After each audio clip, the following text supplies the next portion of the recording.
many, many years ago, because I came into ministry as a young adult.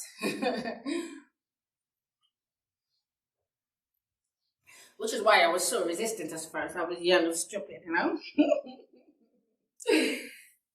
But before I came into the ministry, the women ministry at our church, the women ministry committee has a Women Day celebration. And so what they asked is that, apologize, what they did was that they invite all the women, all right?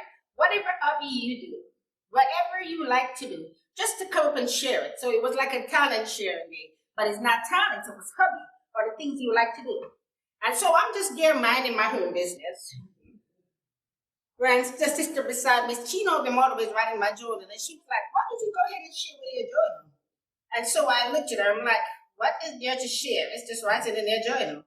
And somehow our conversation got to the front. And so the president of the committee, while I was talking to her, "Oh, I heard that. So yes, Sister Sarita is going to be sharing her journal." And before you know it, I was caught up into the spot.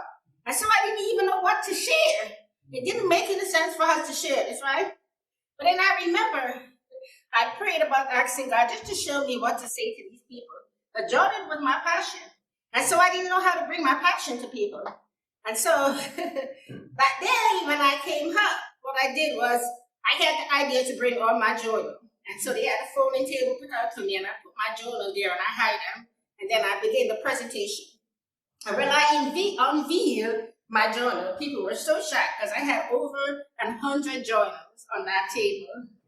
And so that was my story. Those journals was my testimony.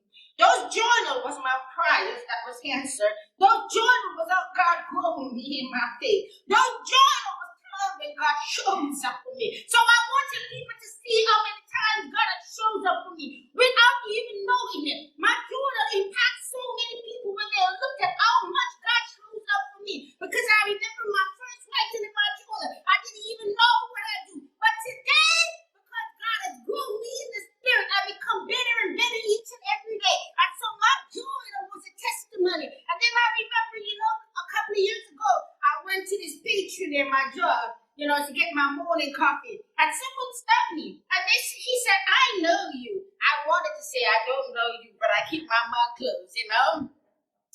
And so I'm like, "Where did you know me from?" So I am waiting for her to come up with something that wasn't me. And she said, "I remember your presentation. You had all of those 100 of journals on the table." And I'm like, "Oh, wow. All those years later, you remember that." And she said, "Yes, and because of that, I stopped writing in my journal because I wanted God to show up for me just the way he shows up for you."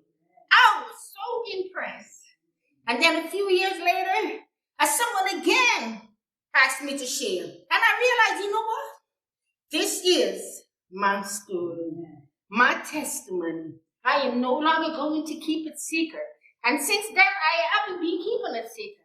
After that, I went to so many churches giving my presentation because God, I know my desire to serve him. Let me tell you what, I wasn't good at it. I don't even like public speaking, whether you believe it or not. And so just to stand up there, give me so much chill. I'm always nervous, but that's why I pray. And so nervousness is sometimes good because you know your limitation. You are just human. And so, but that was my story. And I share my story everywhere I go because they have just touched my soul. You got to start somewhere. And my testimony is in those journals. When I'm feeling down, when I'm feeling frustrated, I just go back and look at some of the time God shows up for me. Because every month I have a testimony page of how God shows up for me. I don't know about you, but God shows up for me in some amazing and powerful way. And it's not because of who I am. It's not because of how I live. It's because he is a merciful, compassionate, and loving God. And so, but the problem is, my brothers and sisters, when we are ashamed of sharing our story, many people get lost.